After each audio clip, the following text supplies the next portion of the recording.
ओम श्री गणेशाय नमः। ओम गम गणपते नमः। ओम श्री परमात्मे नमः। श्री राम आदि सूरदास का श्री राम चरित्र चित्र। लेखक श्री गोकुलनाथ जी केलर। आदि कवि महर्षि वाल्मीकि ने शक्तिशील सौंदर्य के पुण्य प्रतीक भगवान श्री राम के जिस लोक मंगल व्यक्तित्व की प्रतिष्ठा भारतीय वाङ्मय में की है, तभी परवर्ती कवियों ने अपनी अपनी लोकवाणियों में उसी भुवन मंगल आदर्श से आलोक रश्मियां लेकर अपने काव्यों को संवारा है, निखारा है। श्रृंगार, सख्य और वात्सल्य की रस त्रिपुटी से अनुप्राणित वज्र भाषा वाङ्मय के सुमुज्वल ज्योतिर्धर भक्त कवि सूर ने अपनी निष्ठा एवं साधना के अनुरूप लीला पुरुषोत्तम श्री कृष्ण के जितने मनोमुग्धकारी चित्र अपनी काव्य तुलिका से उतारे हैं, मर्यादा पुरुषोत्तम श्री राम के भी उतने ही लोकाभिराम चित्र उन्होंने अपने काव्य पट पर उल्लेखित हैं। उन्होंने अपने काव्य पट पर उल्लेखित है, अवतरित किए हैं। लगता है कि सूर का जितना मन बाल विनोद भाविती लीला में रमा है, मन का उतना ही तदात्म में उन्होंने मंगल करनी कलिमल हरणी तुलसी कथा रघुनाथ की में पाया है। क्यों न हो, लीला और मर्यादा दोनों का समन्वित रूप ही तो भगवान का लोक संग्रही व्यक्तित्व है। सूर काव्य में उसी लोक संग्रह को श्री राम के चरित्र में उभारा गया है, जिसके द्वारा परित्राणाय साधूनाम विनाशाय च दुष्कृताम धर्म संस्थापनाकार संभवामि युगे युगे। साधु पुरुषों का उद्धार करने के लिए और दूषित कर्म करने वालों का नाश करने के लिए तथा धर्म स्थापन करने के लिए मैं युग युग में प्रकट होता हूँ। श्री हरि के इस संकल्प का पूर्ण निर्वाह निरूपित होता है। कवि ने अपने काव्य में उल्लासपूर्ण वातावरण की सृष्टि करते हुए श्री प्रभु के अवतार के लक्ष्य की जितनी सुंदर अभिव्यक्ति की है। आज दशरथ के आंगन भीर यूं भूभार उतारन कारण प्रगटे श्याम शरीर फूले फिरत अयोध्यावासी गणत न त्यागत चीर परिरंभन हसी देत परस्पर आनंद नैनी नीर त्रिदश नृपति ऋषि व्योम विमाननी देखत रयो नभीर त्रिभुवन नाथ दयालु दरस दे हरि सबनी की पीर देत दान राख्यो न भूप कहूँ महा बड़े नग हीर भय निहाल सूर सब जाचक जे जाचे रघुवीर। आज अवधपुरी में रघुकुल मणि श्री राम नीलांबुज श्यामल कोमलांग रूप में समग्र ऐश्वर्य विभूतियों को अपने में समाहित करके भूभार निवारण करने तथा निर्जनों की समग्र पीर को हरण करने के लिए अवतरित हुए हैं। त्रिलोकीपति करुणा वरुणालय स्वयं श्री हरि जो ठहरे, आज श्री रघुनाथ जी से उनके भक्तजन जो भी याचना करेंगे उनकी सभी मनोवांछाएं पूर्ण होंगी। इसीलिए तो फूले फिरत अयोध्यावासी आनंद नैन नीर। श्री राम स्वयं आनंद निधि है, भक्त वत्सल है, परम दयालु है। भूतल पर आसुरी वृत्तियों की प्रबलता तथा मानव की दानवी लीलाओं की तांडव से लीलाओं के तांडव से सत्पुरुष पीड़ित पद दलित हो रहे हैं। उनका संरक्षण परिपालन ही प्रभु के इस आवरण का लक्ष्य है। निराशा और पीड़ाओं के आवर्त से घिरे भटकते मानव को आलोक प्रदान प्रदान कर उसे स्नेह संबल से के द्वारा अलौकिक सुख की उपलब्धि कराकर श्री राम भक्तों को अभयदान दे रहे हैं। कवि ने उनके बाल रूप में, बाल विनोदों में किसी की झांकी पाई है। करतल शोभित बाण धनुहिया, हेलत फिरत कनकमय आंगन, पहिरे लाल कन्हैया, दशरथ कौशल्या के आगे बसत सुमन की छलिया, मानो चारी हंस सरबर ते बैठे आए प्रदेहिया, रघुकुल कुमुद चंद चिंतामणि प्रगटे भूतल महिया, आए ओप देन रघुकुल को आनंद निधि के कहिया। यह सुख तीनी लोक में नाही, जो प्रभु जो पाए प्रभु कहिया, सूरदास हरि बोली भगत को निर्बाहत गही बहिया। कितना मंजुल, कितना मधुर, कितना मनोहर, कितना मनोरम सौंदर्य है। चिंतामणि रूप रघुकुल कुमुद चंद्र के उदित होने पर केवल रघुवंश ही नहीं, समग्र भूतल उसकी अप्रीतम प्रकाश रश्मियों से समुद्भासित हो रहा है। शील सौंदर्य की राशि श्री राम की इस शर क्रीड़ा में, उनमें अंतर्निहित अतुल शक्ति स्तोत्र का निदर्शन हो रहा है। प्रभु इस शक्तिशील सौंदर्य समन्वित स्वरूप से ही तो अपने भक्तों को बाह पकड़कर भवसागर के आवर्तों से बचाते हैं। निर्बाहत गही बहिया में श्री राम की अहेतु की कृपा, अपार अनुग्रह और क्षणागत वत्सलता की गरिमा सन्निहित है। स्वयं भक्त को बुलाकर उस पर अनुग्रह करना ही तो शोषणम तदुनुग्रह का स्वरूप है। श्री राम के इसी कृपालु अनुग्रह प्रतिरूप स्वरूप की झलक परशुराम संवाद प्रसंग में भी सूर्य ने निर्देशित की है।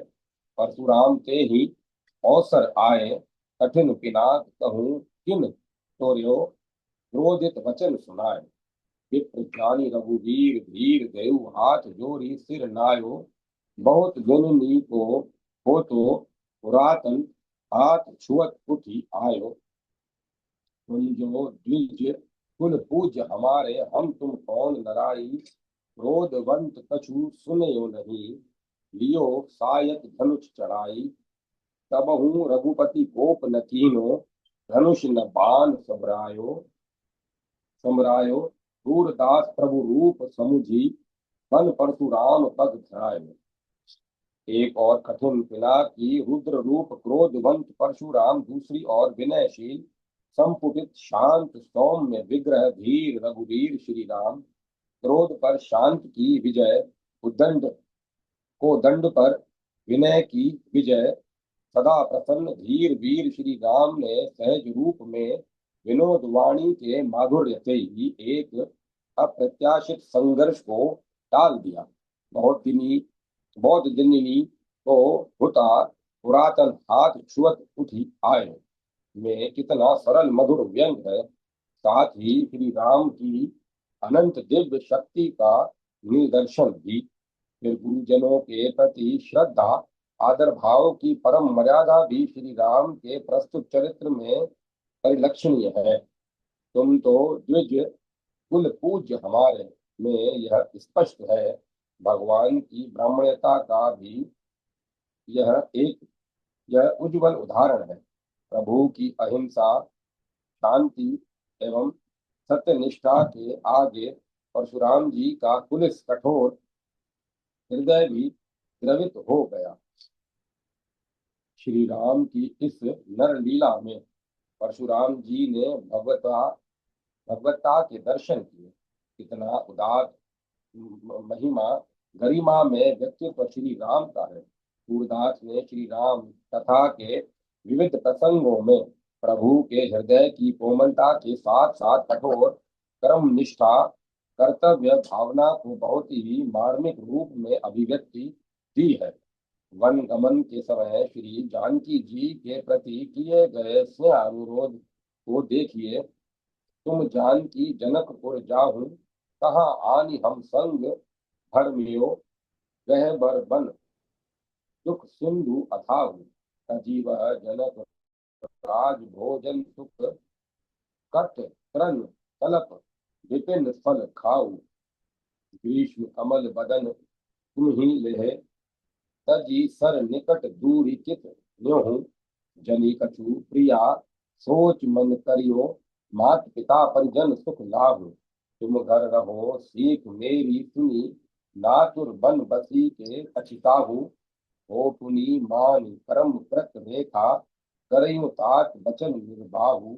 तुर सत्य को पतिव्रत राखो, चलो संग जनी उत ही जाहु। श्री राम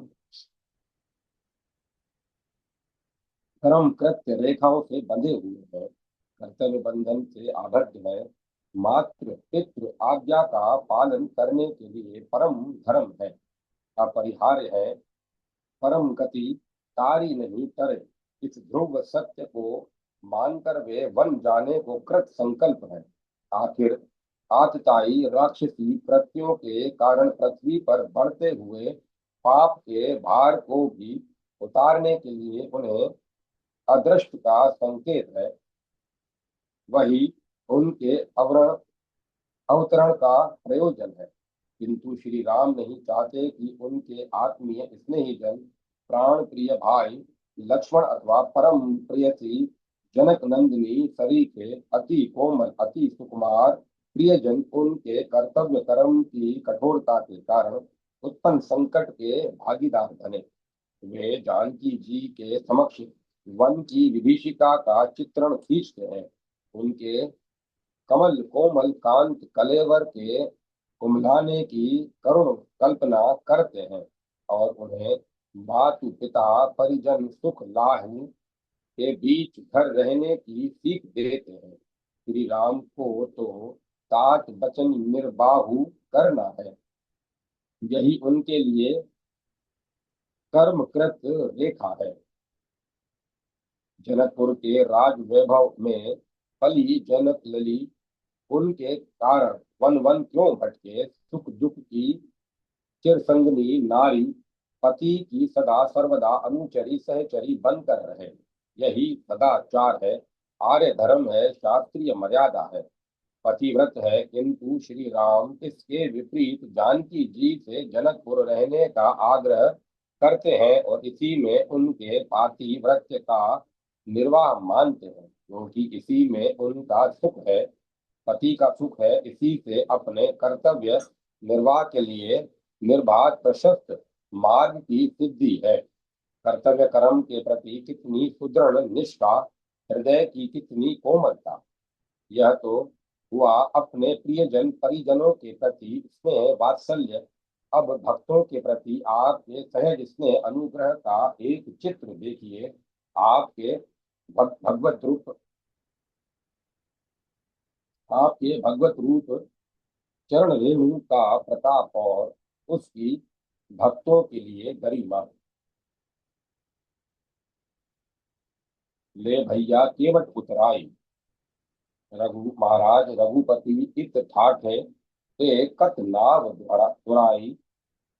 अब ही सिलाते भई देव गति, जब तक रेणु शिवाई।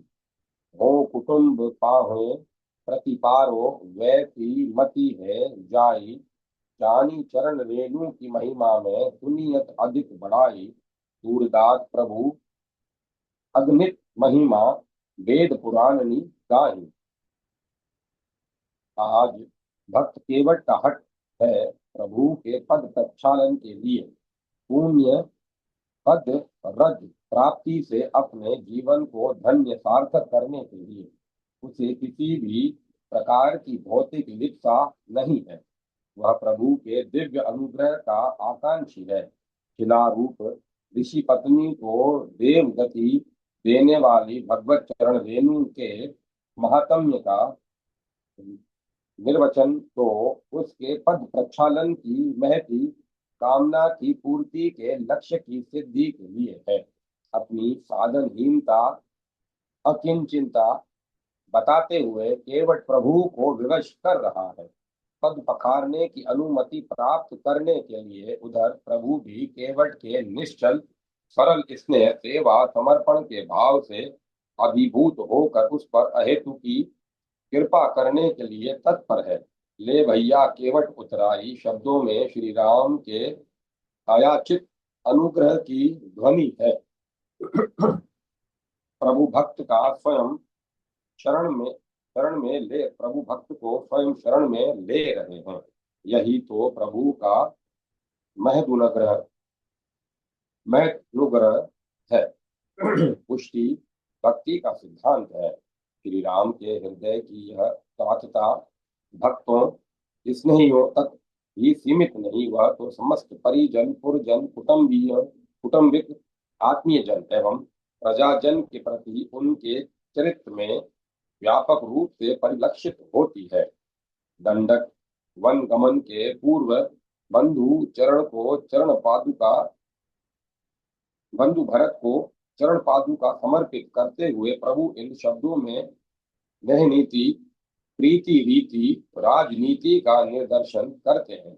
बंधु करियो राज संभारे, राजनीति और गुरु की सेवा, गाई विप्र प्रतिपारे, कौशल्या एकई सुमित्रा दर्शन सांझ सवारे। गुरु वशिष्ठ और मिली सुमंत तो प्रजा हेतु विचारे, भरत गात शीतल हेव आयो, नैन उमंगी जल गाय गाय। सूरदास प्रभु देई पावरी अवधपुरी पद हाय। कुछ इन्हीं पंक्तियों में श्री राम के गुरु भक्त को ब्राह्मण प्रतिपालक, मात्र सेवी, प्रजा वत्सल एवं राजनीतिविद व्यक्तित्व को कितनी सुंदर रीति से निखारा है।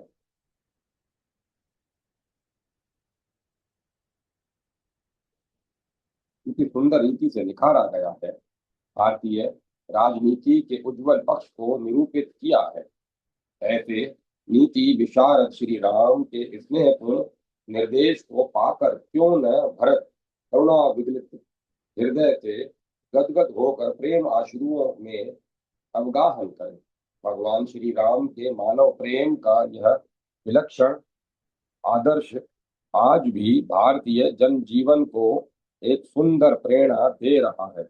मानव मात्र के प्रति ही नहीं, वे तो जीव मात्र के साथ उसी स्नेह वात्सल्य से व्यवहार करते हैं। उच्चाउच भाव से भरे स्त्री, शूद्र, पुण्यात्मा, पापिष्ट, पशु पक्षी सभी उनके लिए अपने हैं। हरि को भजे तो हरि का होए। सभी को वे अपनी शरण में लेकर अपने असीम स्नेह अनुग्रह का पात्र बनाते हैं। भक्त जटायु पर प्रभु की अप्रेम कृपा का प्रसंग देखिए।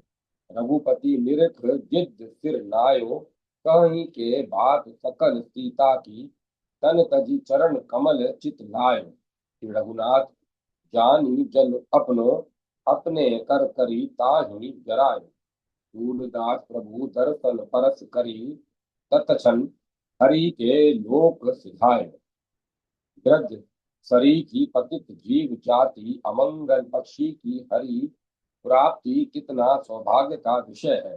श्री राम अपने हाथ से उसकी उत्तर क्रिया करते हैं। श्री प्रभु के पुण्य दर्शन और कर स्पर्श पाकर जटायु क्यों न इहलोक के समस्त माया बंधनों से मुक्त हो प्रभु पद प्राप्ति करे।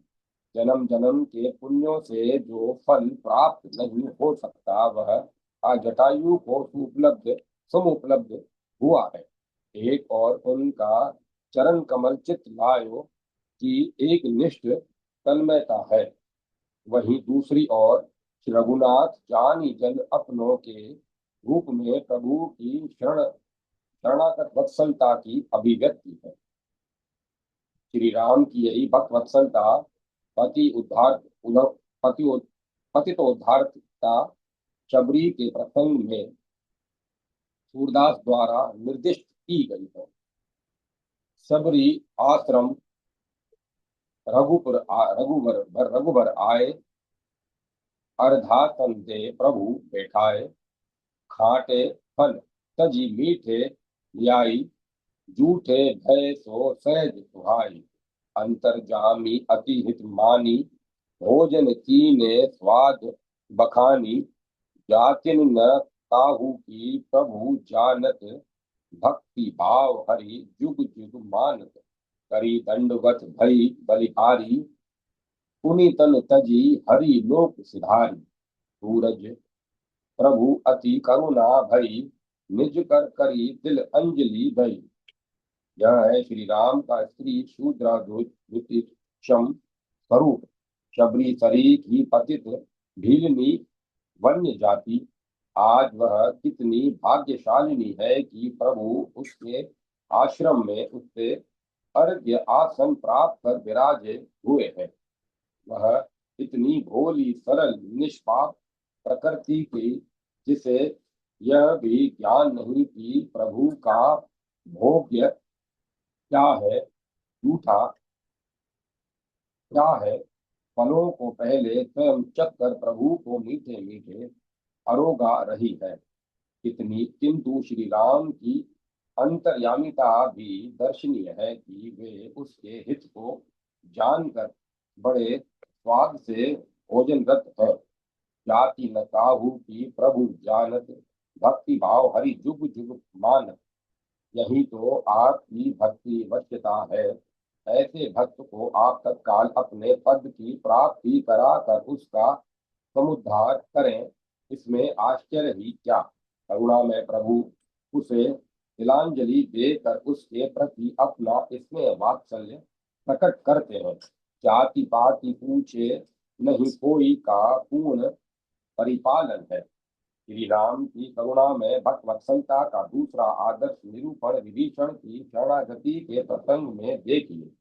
आई विभीषण शीत नवायो, देखत ही रघुवीर धीर, कहीं लंकापति बुलाए, कहो तो बहुरी कहो नहीं रघुबर, यह विरज चली आयो, भक्त बछल करुणा में प्रभु को सूरदास जस गाय। लंकापति नाम निर्देश पूर्वक विभीषण के प्रति श्री राम का संबोधन उनके लिए एक बहुत बड़ा वरदान है।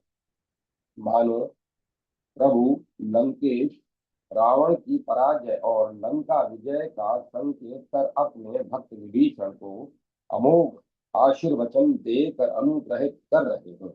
प्रभु की चरण शरण में एक बार भी विनयवतन होकर जो आ गया, प्रभु उसके लिए अभयदान देने में हिचकते नहीं। फिर वह कैसा भी दीनहीन कलुष कलमशपूर्ण क्यों न हो। विभीषण तो आपके परम भक्त भगवदीय जो ठहरे, कहो सो बहुरी कहो नहीं रघुबर। प्रभु का यह विरध सनातन काल से चला आ रहा है। शुक्रदेव प्रपनाय तव स्मृति च याचते, अभयम सर्वभूतभ्यो ददाप्येत व्रतम मम।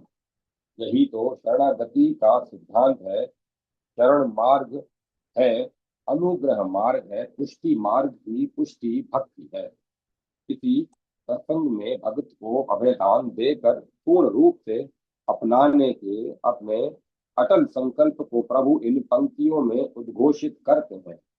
तब हो नगर अयोध्या जेहू, एक बात सुनी निश्चय मेरी, राज विभीषण देहु, कपि दल जोरी, और सब सेना सागर सेतु बंधे हूँ, काटी दसहों सिर 20 भुजा, तब दशरथ सुत जो केहूँ, छीन एक माही लंक गढ़ तोरो, कंचन कोट दहे हूँ, सूरदास प्रभु कहत विभीषण रिपु हित हति, सीता निभु।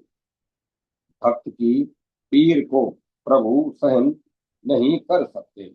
उनका करुणा में स्वरूप एक अप्रीतम शौर्य की अभिव्यक्ति के साथ और भी निखर उठा। श्री राम के सत्य संकल्प को कौन टाल सकता है। वानर सैन्य के संयोजन, सागर सेतु बंधन, दशमुख रावण के हनन और जनक नंदिनी सीता को मुक्त कराकर विभीषण के राज्य राजवरण तक की सारी योजना श्री राम ने बना ली। आज तक यह सब नहीं हो जाता, जब तक यह सब नहीं हो जाता श्री राम अयोध्या को नहीं लौटेंगे। कितनी अटल प्रतिज्ञा है।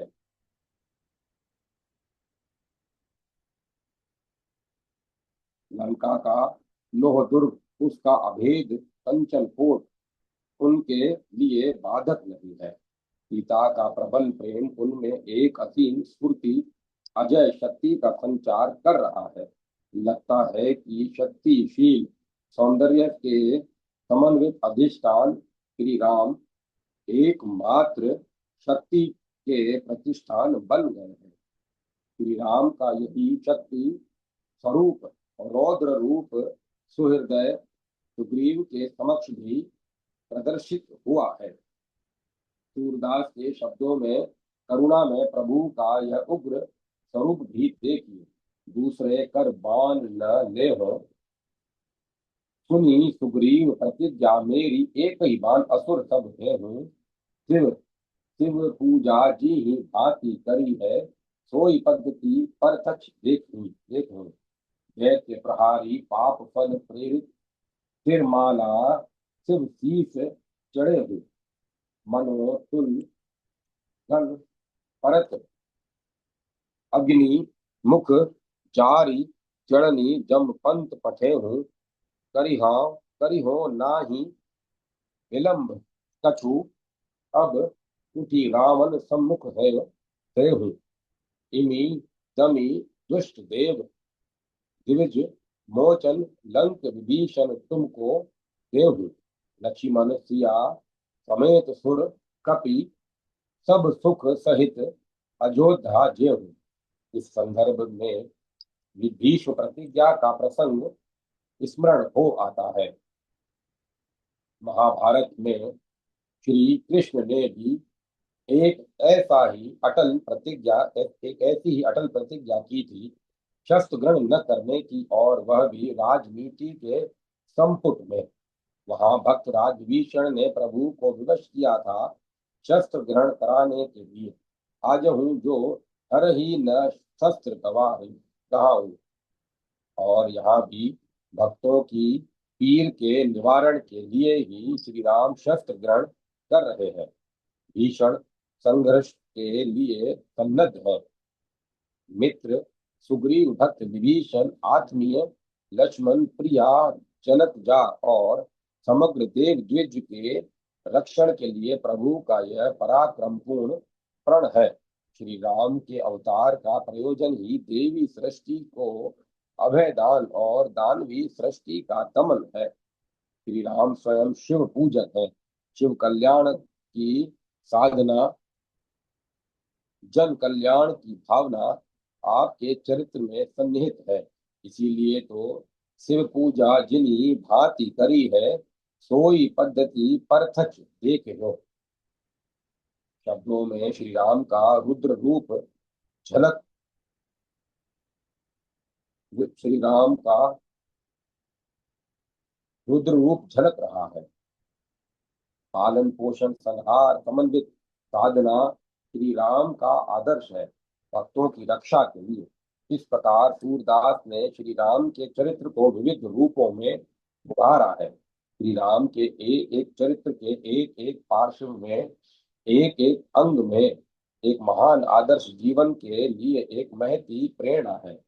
जड़ चेतन देव मानव पशु पक्षी सभी के लिए श्री राम का चरित्र अनुकरणीय, अभिवांछनीय है। श्री राम इसीलिए सभी के प्रिय हैं, उन्हें सभी प्रिय है। सभी उनके आत्मीय, स्नेही और अभिन्न है। समग्र विश्व उनका है। सभी मानव उनके स्वजन है और जननी जन्मभूमि तो उनके लिए सर्वोपरि है। अवध और अवध वासियों के प्रति उनकी ममता, अवध की नैसर्गिक सुषमा के प्रति उनका आकर्षण इन पंक्तियों में देखिए।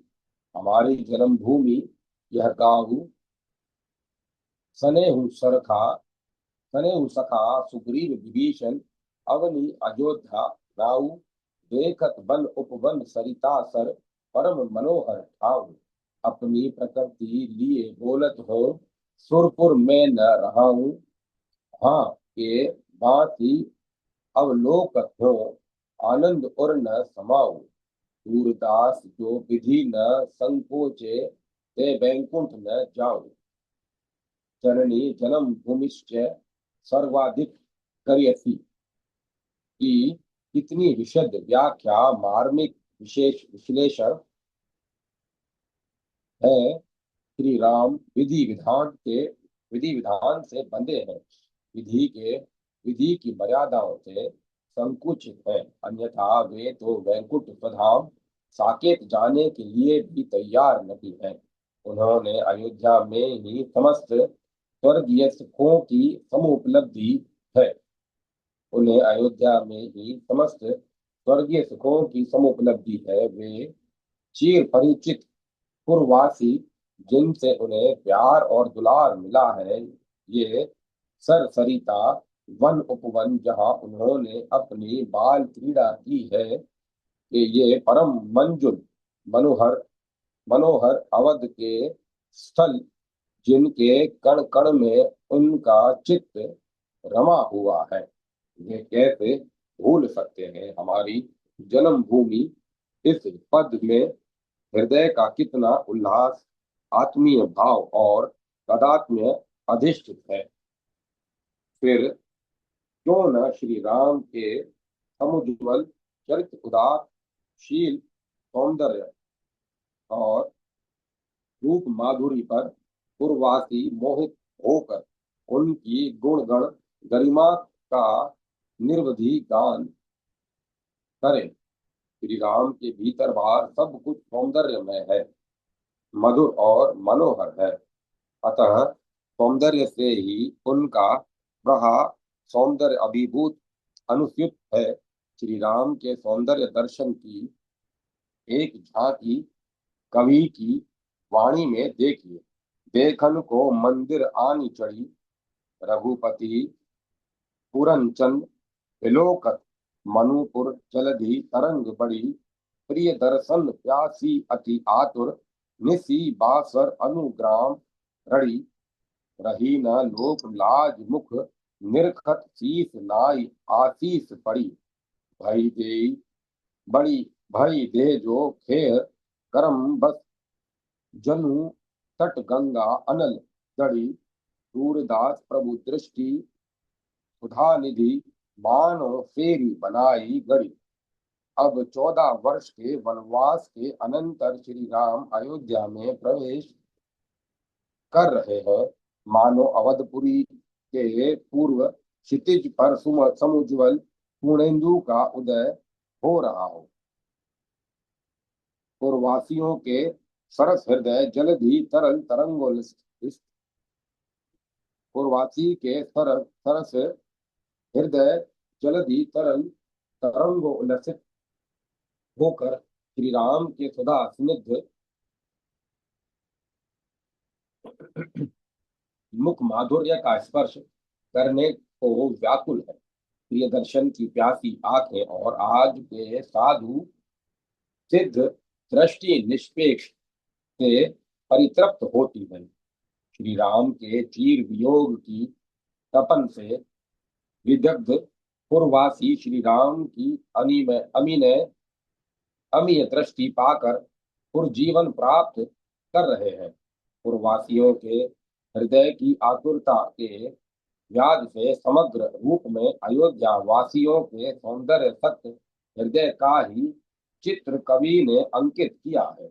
यह है श्री राम का अप्रीतम व्यक्तित्व और विचक्षण चरित्र, जिसका दर्शन सूरदास ने किया है और जिसे वे अपनी काव्य तुलिका से भक्तजनों के मानस पट पर उतार रहे हैं। जय माता सरस्वती, जय माता। संत कबीर के राम। लेखक पंडित श्री परशुराम जी चतुर्वेदी। संत कबीर साहब के परम तत्व की चर्चा करते समय उसे विभिन्न प्रकार के शब्दों द्वारा अभिहित किया है। कभी कभी जहाँ वे इसके उसके लिए अगम अगोचर सहज सुनी जैसे शब्दों का प्रयोग करके उसे कोई विलक्षण और अनिर्वचनीय सत्ता कह डालते हैं, और अन्यत्र उसे उन्मन गगन ज्योति सबद व परम पद आदि जैसा ठहराते जान पड़ते हैं। वहां वे कभी उसे राम, रहीम, कृष्ण, करीम, गोविंद अथवा हरि जैसे नाम देकर किसी न किसी रूप में सकारात्मकता का भी प्रदान सकारात्मकता साकारता तक भी प्रदान कर दिया करते हैं। उनके अनुसार उसे वास्तव में उक्त तीनों का अन्य वैसे किन्हीं में भी केवल एक में लाकर अपना कोई मत निर्धारित कर लेना अपने को धोखे में डालने के समान होगा, क्योंकि इस अविगत की गति के विषय में कुछ कहा ही क्या जा सकता है, जिसके किसी नाव गांव का कोई ठिकाना नहीं, तथा वह गुण विहून का भला कोई निरीक्षण तक भी कैसे कर सकता है, अथवा उसे कोई नाम ही क्या दिया जा सकता है। जैसे अभिगत की गति कहाँ क्या कहूँ, जस पर गाव न नाव, गुण विहून का देखिए काकर धरिए नाव।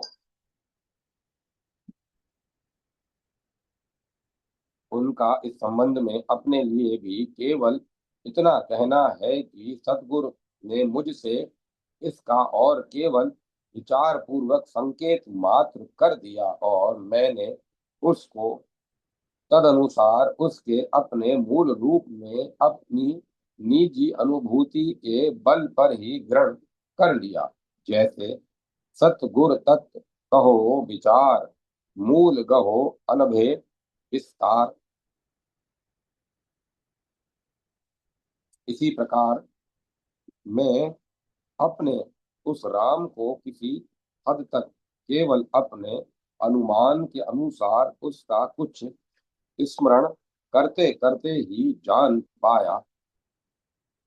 जैसे सुमृत हूँ अपने उन्मानाम चित जोग राम में जाना। अतएव परम तत्व के विषय में संत कबीर ने जो कुछ भी कहा है वह न केवल उनके अपने निजी अनुभव पर आधारित हो सकता है, प्रत्युक्त उनके जैसे कथनों को भी तदनुसार उपयुक्त जैसे विविध वर्गों में से किसी न किसी के साथ मेल खाता भी मान लिया जा सकता है। उनकी ऐसी धारणा वस्तुतः इस बात की ओर भी संकेत करती है कि उनका जो उपास्य भगवंत है वह उक्त अपरंपार से अभिन्न है, और उसके लिए इतना और भी कहा जा सकता है कि उसके नाम अनंत है। जैसे अपरंपार का नाउ अनंत, कहे कबीर सोई भगवंत। इसके सिवा यहाँ पर यह भी उल्लेखनीय है कि यूं तो वे अपनी रचनाओं के अंतर्गत उक्त अनंत नामों में से कई के प्रयोग प्राय एक दूसरे के पर्याय रूप में करते दिख पड़ते हैं, किंतु उनमें से भी उन्हें राम एवं हरि जैसे नाम विशेष प्रिय है। संत कबीर वैसे विभिन्न नामों में से कई का कोई अर्थ भी करते नहीं दिखते, जैसे व्युत्पत्ति मूलक अथवा परंपरागत ठहराया जा सके, अपितु वे उसके ऊपर अपनी ओर से कोई न कोई नई छाप सी लगा देते हैं, लगा देते भी जान पड़ते हैं, जिससे कभी कभी हमें ऐसा भी लगता है जैसे उन्हें उसको अपने मौलिक अभिप्राय के साथ प्रयोग में लाना कदाचित अभिष्ट भी न रहा हो। उदाहरण के लिए, जिस पद की अंतिम पंक्ति को अभी ऊपर उद्धृत किया गया है, उसी के अंतर्गत जब वे अपने उपास्य भगवंत को कई नामों की कुछ न कुछ व्याख्या प्रस्तुत करने लगते हैं, तो वहां पर उसके वाचक राम शब्द के विषय में बतलाते हैं कि राम कहा जाने वाला वही है जो युगों युगों तक अपने शाश्वत रूप में बना रहा करता है, जैसे सोई राम जय जुगी जुगी रहे। इसके सिवाय उन्होंने अन्यत्र इतना और भी स्पष्ट कर दिया है कि राम शब्द का ऐसा प्रयोग करते समय वे उसके द्वारा उस भगवान रामचंद्र को भी सूचित करना नहीं चाहते जिसने त्रेता युग में अवतार धारण किया था। उन्होंने वहां पर दूसरों को उपदेश देते समय इस प्रकार भी कहा है कि तुम्हें उसी स्वामी के साथ लगना चाहिए तथा सुख एवं दुख के द्वंद्व से मुक्त होकर स्वतंत्र बन जाना चाहिए, जिसने न तो राजा दशरथ के गर्भ जन्म ग्रहण किया था और न जिसने लंका के रावण को सताया था। प्रत्युत उसके जो सारे विश्व के भीतर अपने अगम रूप में काम किया करते हैं, जैसे ता साहिब के लागो साथा, दुख सुख मेटी रहो अनाथा, ना जसरथ धरी ना जसरथ धरी आतुरी आवा, न लंका का राव सतावा। या ही थे जे अगम है तो बरती रहा संसारी। संत कबीर का इस प्रसंग में किया गया एक अन्य कथन है, दशरथ सुत ते हूँ लोक बखाना, राम नाम का मर्म है आना, के रूप में भी पाया जाता है, जिसके द्वारा इसका और भी अधिक स्पष्टीकरण हो जाता है। संत कबीर अपने राम के विषय में एक स्थल पर इस प्रकार भी कहते हैं कि मैंने उसे अपनी आंखों से कभी नहीं देखा है, जिस कारण मैं बतला नहीं सकता कि वह कैसा है। जैसे मैं का जानो राम को, नैनु कबहू न दीठ दीठ। वे ऐसे अन्यत्र भी अधिकतर आत्म राम जैसे शब्दों द्वारा ही अभिहित करना चाहते हैं और यह भी कह देते हैं कि उसके अतिरिक्त अन्य कुछ भी नहीं है, जैसे आत्म राम अवर नहीं बूझा। तथा वे अपनी एक रचना के अंतर्गत और प्राय ऐसे ही प्रसंग में संतों को संबोधित करते हुए उनसे पूछते हैं, हे संतों, यदि तुम इस आत्म राम को पहचानने में असमर्थ हो तो भला उस राम राय में रमोगे भी तो कैसे। जैसे आत्म राम न चीन्हे संतो, क्यों रमीले राम राया। क्योंकि इस प्रकार आत्म राममय हो जाने पर ही अपने मन को विश्राम प्राप्त होता है। जैसे आत्मा राम को मन विश्राम, वे उसे सर्वव्यापक बतलाते हुए स्वयं उससे भी कहते हैं कि जहाँ देखता हूँ वहां पर सर्वत्र मुझे तुम केवल एक राम ही राम के रूप में दिख पड़ते हो और तुमसे रहित और मुझे कोई भी अपनी दृष्टि में नहीं आता। जैसे जहाँ देखो तहाँ राम समाना, तुम बिन और नहीं आना। तथा वे अन्यत्र यह भी बतलाते हैं कि मैंने जब भी जब कभी किसी में केवल एक राम को ही देखा तभी मेरा मन मान पाया। जैसे एक राम देखो तबहीन में कहे कबीर मन माना, जिसके आधार पर कहा जा सकता है कि यह बात भी उनके लिए अनुभव सिद्ध ही रही होगी। संत कबीर अपने उस राम को कभी कभी निर्गुण राम कहकर भी पुकारते दिख पड़ते हैं और वे इस प्रसंग में कहते हैं, अरे भाई, निर्गुण निर्गुण राम का जप करो, क्योंकि उस अव्यक्त की गति हमें लग नहीं पड़ती। उसका मर्म चारों वेद, 18 स्मृति पुराण अथवा 9 व्याकरण तक भी नहीं जानते, और न शेषनाग, गरुड़ व कमला लक्ष्मी को ही उसका कोई पता चल सका। जैसे निर्गुण राम जपे रे भाई, अभिगति की गति लखी न जाई। चारी वेद जाके सुमृत पराना, नो क्या करना मरम न जाना। देख नाग जाके गरुड़ समाना, चरण कमल कमला नहीं जाना।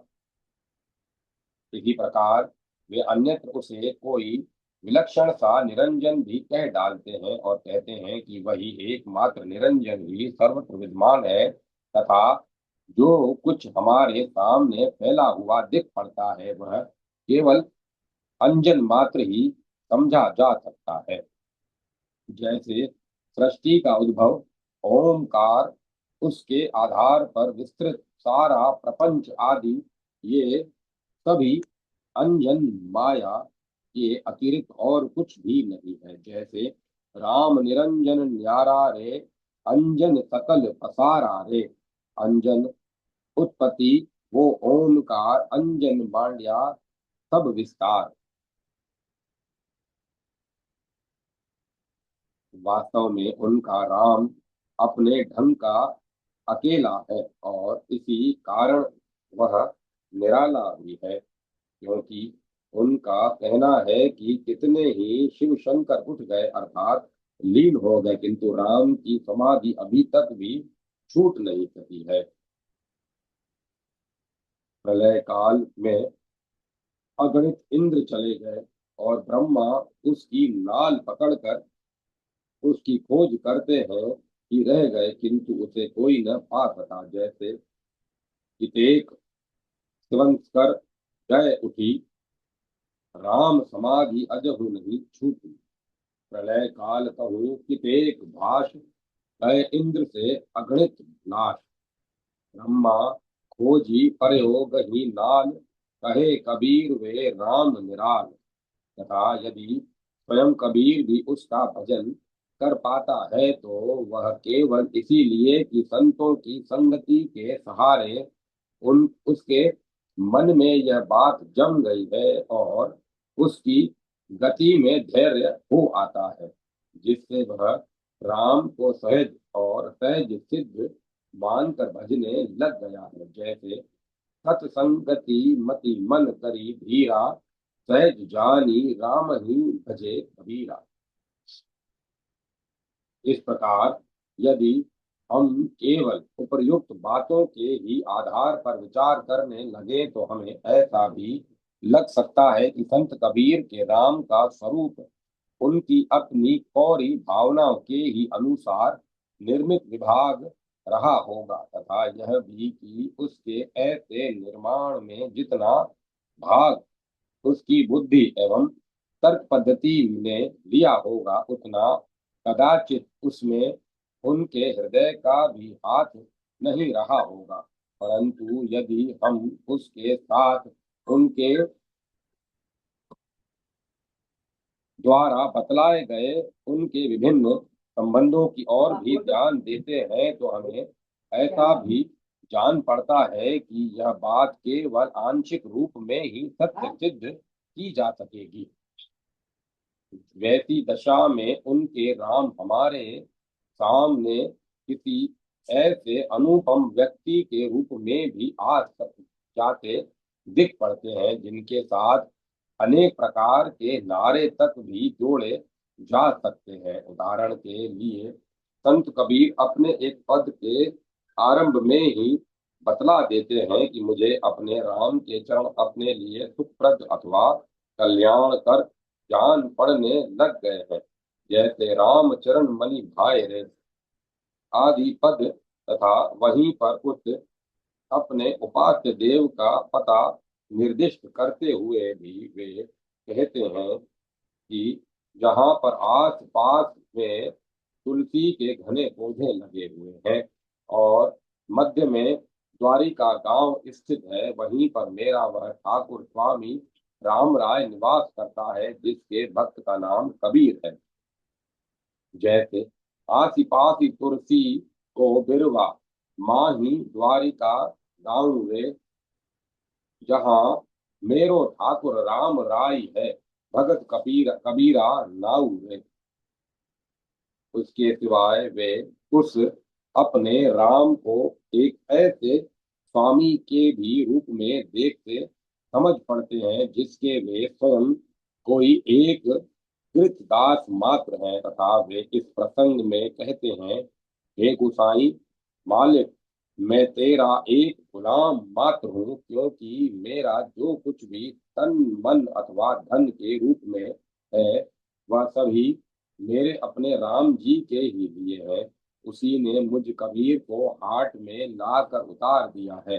वास्तव में वही मेरा विक्रेता भी है और वही मेरा ग्राहक भी है। यदि वह मुझे बेचना चाहता है तो फिर कौन है जो मुझे रख सकेगा, तथा इसी प्रकार यदि वह मुझे रखना चाहता है तो मुझे बेच भी कौन सकता है। जैसे मैं गुलाम मोहि बेची गुसाई, तन मन धन मेरा राम जी के ताई। आनी कबीरा आटी उतारा, सोई गाहक सोई बेचन हारा। बेचे राम तो राखे कौन, राखे राम तो बेचे कौन। संत कबीर अपने उस राम राय को बाप राम अथवा बाप राम राय कहना भी पसंद करते हैं, और इस प्रकार उसके बाद अपनी घनिष्ठ आत्मीयता का भाव प्रकट करते हुए उसे कहते हैं, हे बाप राम, मेरी विनती सुनो, क्योंकि ये बातें औरों के लिए छिपी हो सकती हैं, किंतु तुम्हारे लिए ये प्रकट एवं प्रत्यक्ष है। हे मेरे राम राय, मेरा कथन श्रवण कीजिए, तथा पहले मुझे क्षमा प्रदान करके तब मेरा लेखा लीजिए। कबीर कहता है कि हे पिता राम राय, अब मैं तेरी शरण में आ गया हूँ। जैसे बाप राम सुनी बिनती मेरु मोरी, तुम सो प्रगट लोगनी सो चोरी। राम राय मेरा कहा सुनीजे, पहले बख्शी अब लेखा लीजिए। कहे कबीर बाप राम राया, अब हूँ सरनी तुम्हारी आया। इसी प्रकार ये हरि के लिए भी कहते हैं, हे हरि, तुम मेरी जननी हो और मैं तुम्हारा बालक हूँ, इसीलिए तुम मुझे क्षमा क्यों नहीं कर देते। जैसे हरि जननी मैं बालक तेरा, काहे न अवगुण अवगुण बख्श हूँ मेरा। और अंत में वे यह भी कह डालते हैं कि बालक के दुखी हो जाने पर उसकी महतारी भी दुखिनी हुए बिना नहीं रहती। संत कबीर तो राम को अपना सदगुरु मानते हुए अपने को उनका नौतम चेला तक भी कह देते हैं। उसके पहले वे एक पद में बतलाते हैं कि राम के बिना मेरे शरीर की तपन नहीं जा पाती, तथा जिस जल के भीतर मेरा निवास है उसमें अब वह और भी अधिक प्रचलित होती जान पड़ रही है।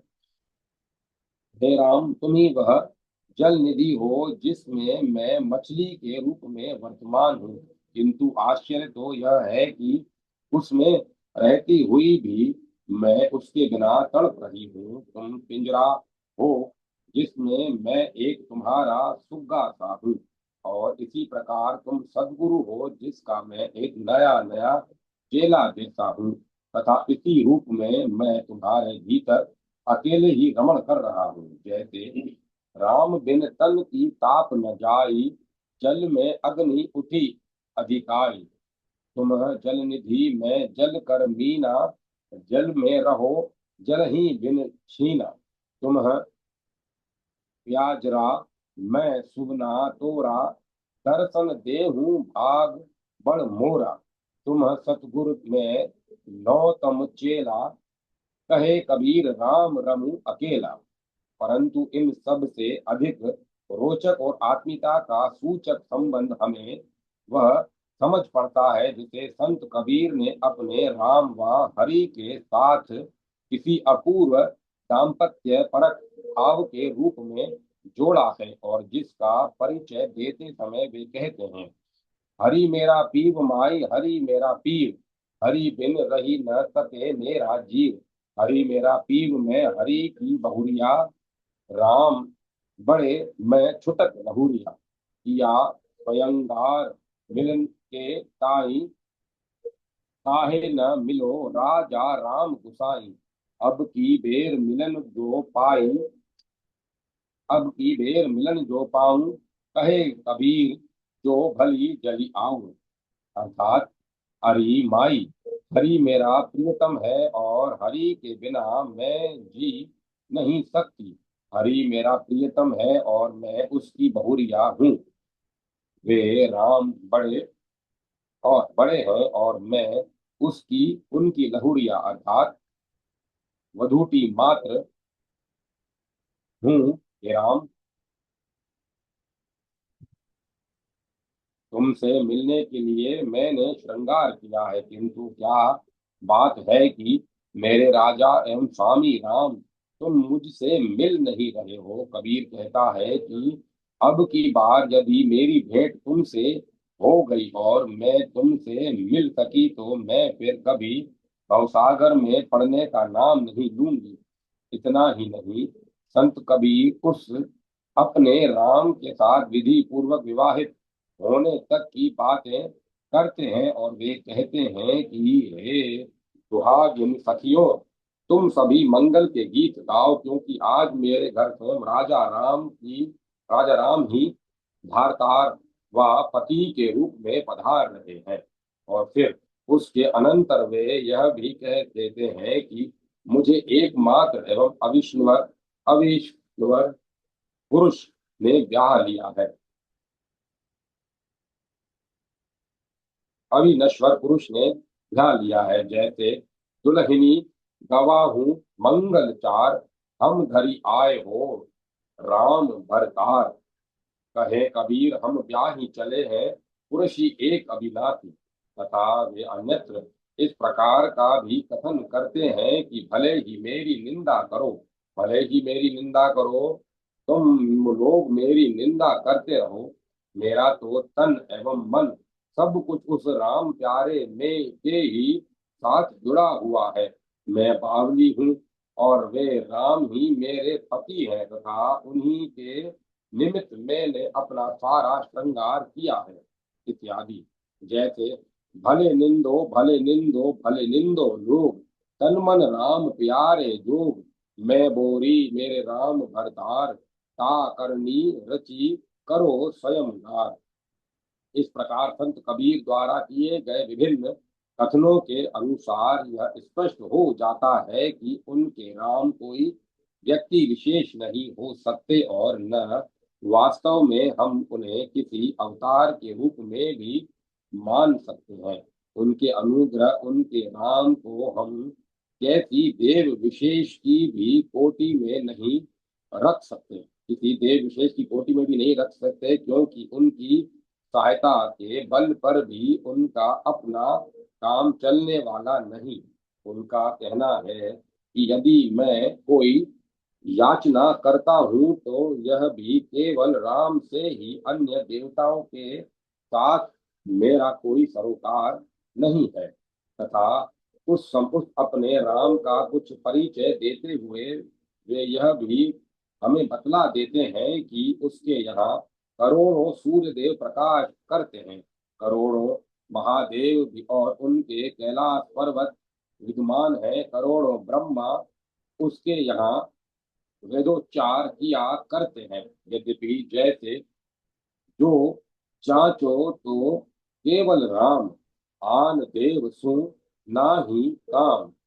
जाके सूरजी कोटि करे प्रकाश, कोटि महादेव गिरी कविलास। ब्रह्मा कोटि वेद उचरे, दुर्गा कोटि जाके मर्दन करे। केवल ये ही राम इनका साथ बराबर देते रहा करते हैं, तथा इन्हीं में से ये सदा लीन भी रहा करते हैं। संत कबीर का कहना है कि मेरा मन कभी दिखता नहीं, जिस कारण मेरा शरीर भी कभी भयभीत नहीं होता और दोनों सदा केवल राम में ही लय लगाए रहते हैं। अत्यंत अथाह जल के भीतर जो गहरा होने के साथ ही गंभीर भी है, मुझ कबीर को जंजीर में बांध कर डाल दिया गया है, किंतु मुझे ऐसा लग रहा है कि उस जल की ही तरंगों ने उमड़ कर जंजीर को काट भी दिया है और मैं कबीर हरिस्मरण करता तट पर आ गया। कबीर कहता है कि मेरा अन्य कोई भी संगी साथी नहीं है। मेरी रक्षा चाहे जल में हो या स्थल पर, वह जगन्नाथ राम ही करता है। जैसे मन न डीगे ताथे, तन न डराई, केवल राम रहे ल्यो तालाई। अति अथाह जल गहर गंभीर, बाथी जंजीर जली बोरे हैं कबीर। जल की तरंग उठी पिट है जंजीर, हरि सुमिरन तट बैठे हैं कबीर। कहे कबीर मेरे संग न साथ, जल थल में राखे जगन्नाथ। अतएव संत कबीर की उपलब्ध रचनाओं के आधार पर कहा जा सकता है कि उनके राम उनके लिए सभी कुछ है, यहाँ तक कि उन राम के नाम तक को भी वे सर्वाधिक महत्व प्रदान करना चाहते हैं। वे उस राम नाम को कभी राम रतन कहते हैं, कभी उसे राम रसायन ठहराते हैं, कभी राम रस या राम जलू बतलाते हैं, तो कभी राम कसोटी व चिंतामणि कह डालते हैं। तथा वे उसका स्मरण करने के फल स्वरूप यहाँ तक भी कह देते हैं कि मेरा मन राम का स्मरण करता है, मेरा मन राम ही है। अब मेरा मन राम ही राम हो रहा है, तो बतलाओ मैं ऐसी दशा में अपना सिर कैसे झुकाऊं। जैसे कबीर मेरा मन सुमिरे राम को, मेरा मन राम ही आही, अब मन राम ही है रया, शीस नवाओ काही। परंतु इसके साथ ही एक बात यह भी स्पष्ट दिख पड़ती है कि उनके वे राम उनके द्वारा यत्र तत्र रघुनाथ, रघुराया अथवा रघुपति राजा बतलाते हुए भी वस्तुतः वह सत्यवान परम तत्व है जो उनका उपास्य है।